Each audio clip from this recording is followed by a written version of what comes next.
Ni katika chuo cha Mtakatifu Agustino ambapo hali ya hewa imezidi kuwa tata na kusababisha wanafunzi wa chuo cha Mtakatifu Agustino kuwa na ugumu katika hali yao ya masomo. Na katika eneo hili nimekutana na wanafunzi kadha wa kadha wakiwa na maoni mseto juu ya hali ya hewa. Nipenda nijue kuhusiana na hali ya hewa katika chuo cha Mtakatifu Agustino, ni kwa kiasi gani inaathiri hali ya masomo? Kwa kweli kati hali ya hewa imekuwa ni ya mvua toka asubuhi mpaka sasa.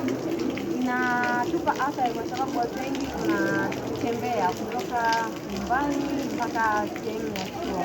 Kwa hiyo kwa wale ambao hatuna usafiri inakuwa tunafika kwa wakati, unaweza kusababisha kufukuzwa darasani, lakini pia unaweza ukakosa masomo kwa siku ya leo kutokana na hali ya hewa kuwa mbaya. Asante. Labda watazamaji wa Mloe Digital TV wangependa kujua ni kozi gani? Mwaka wa 3. Asante. Huyu ni mmoja wa wanafunzi katika chuo cha Mtakatifu Agustino akieleza athari ya hali ya hewa katika siku hii ya leo.